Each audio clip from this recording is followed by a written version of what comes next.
At 10:42 p.m., a 911 operator picked up a call that would last only 9 seconds. No screaming, no explanation, just breathing, and one sentence: "I think someone is inside my house." Then the line went dead. The call was traced to a small home on Maple Street. Officers arrived in under 4 minutes. The front door was unlocked. The lights were on. The TV was still playing, but the house was silent. No signs of forced entry, no broken windows, no struggle, just her phone on the kitchen counter, still connected to the 911 line. The call timer had stopped at 0:09. That's when an officer noticed something strange. The bedroom door was slightly open, but the light inside was off, and the air inside the room felt wrong. She was gone. They searched the entire house. Closets, bathroom, backyard. Nothing. No footprints, no fingerprints, no trace of where she went. But the neighbor's security camera showed something police didn't expect. At 10:41 p.m., 1 minute before the call, a shadow moved past her window. Not walking, standing, watching. The figure never approached the door, never knocked, never tried to enter. It just stood there for 3 minutes, which means, when she said, "I think someone is inside my house," she wasn't talking about the person outside. She was talking about someone already inside. She was never seen again. And to this day, police still don't know how someone got in without ever being seen going in. A 9-second call, one sentence, and a house that was never the same again. The house was processed for hours. Dust, fibers, prints, air samples. Nothing made sense. Until they checked the 911 audio again. At first, all they heard was breathing. Then her voice: "I think someone is inside my house." But enhanced. There was something else. A second sound. Not footsteps. Not movement. Breathing. Behind her. The operator hadn't noticed it live.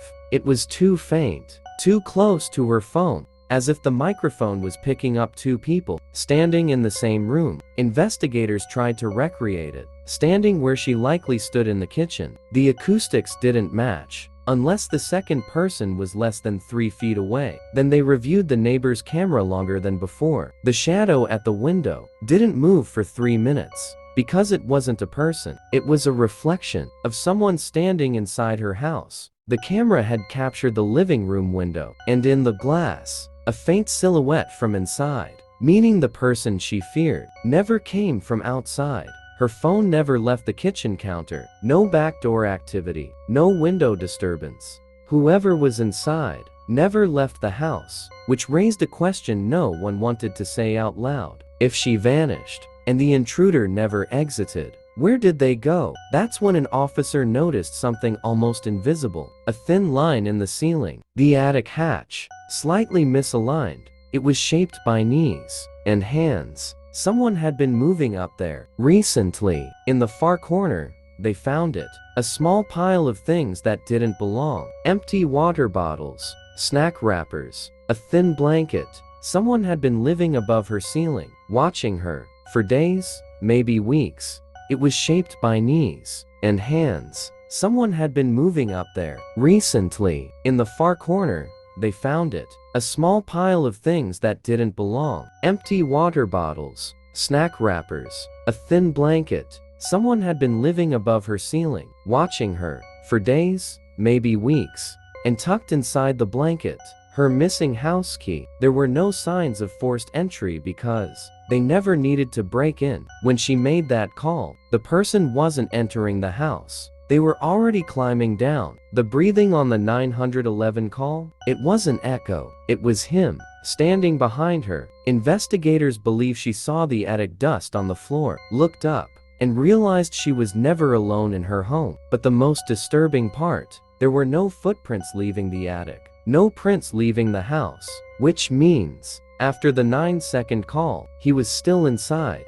And for several minutes after police arrived, they were standing in that house with him. The house didn't feel empty anymore. It felt occupied, not by noise, but by presence. Officers cleared the attic again, slowly. Every corner, every beam, the blanket, the bottles, the key, but no person. Then one officer stopped. Listen, a soft shift. Not above them. Inside the walls. They followed the sound to a narrow return vent near the hallway floor. Screws were scratched. Recently, behind it was a dark cavity between the walls, just wide enough for a person to move through, and there fresh scrape marks along the wood. A trail leading toward the back of the house. The trail ended behind the laundry room wall, where an old maintenance panel opened to the outside, hidden by overgrown bushes. He hadn't left through a door, he left through the walls. Investigators now believe the timeline was terrifyingly simple. She noticed the attic dust, looked up, felt watched, picked up her phone. I think someone is inside my house. And before she could say anything else, he was already behind her. They never found her. They never found him. But they found enough to know one thing for certain. For weeks, she had been living with someone inside her home, and she only realized it 9 seconds before she disappeared. Please subscribe to the channel for more chilling videos like this.